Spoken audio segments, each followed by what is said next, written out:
Magandang araw po sa lahat ng mga SSS members. Isang malaking pagbabago po ang ginawa ng SSS para sa isang benefit na ito.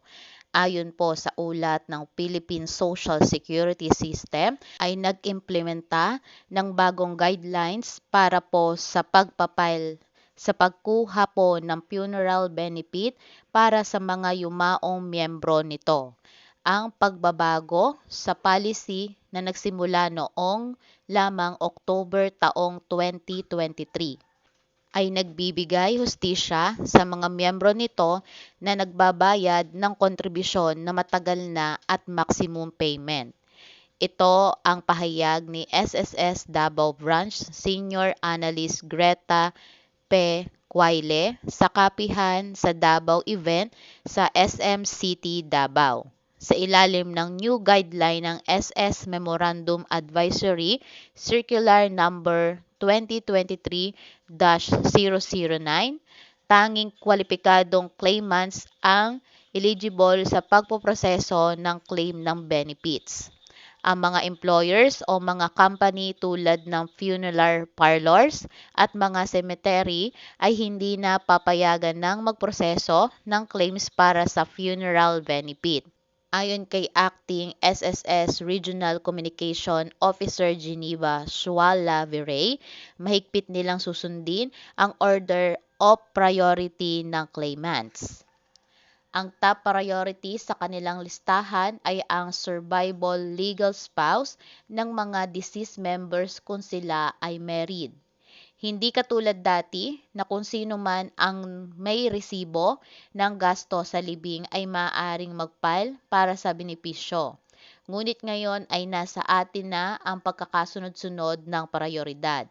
Ang tanging number 1 sa priority or prioridad ay ang surviving legal spouse. Gayunpaman, sinabi niya na nagtakda sila ng mga mekanismo para sa mga nabubuhay na asawa, nahiwalay sa namatay na miyembro, o kapag nabubuhay ang legal na asawa ay hindi nagbabayad para sa mga gastos sa libing, gagawan ito sa pamamagitan ng waiver or joint affidavit na nagpapahintulot sa iba mga kwalipikadong claimant na iproseso at i-claim ang mga benepisyo.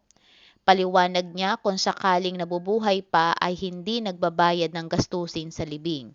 Ang asawa ay maaari mag-issue ng isang waiver o gumawa ng isang pinagsamang affidavit na ang asawa ay hindi nagbayad ng mga gastos sa libing.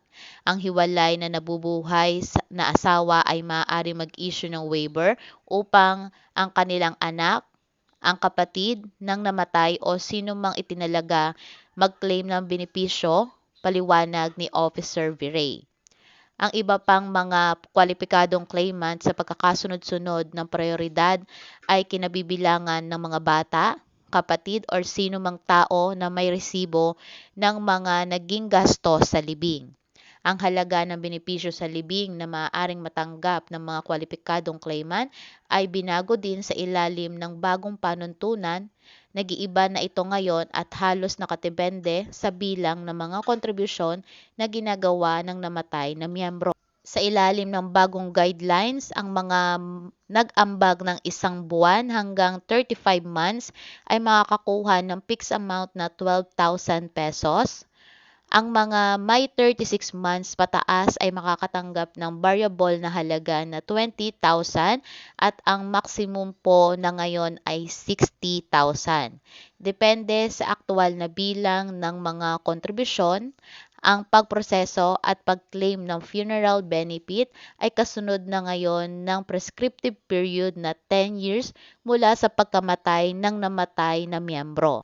Hindi na pahihintulutan ang mga lumampas sa prescriptive period na iproseso at i-claim ang mga benepisyo. Para sa mga impormasyon tungkol po sa pagpoproseso at pag-claim ng funeral benefit, maaari pong bisitahin ng mga kwalipikadong miyembro at claimant ang my.sss portal na www.ss.gov.ph.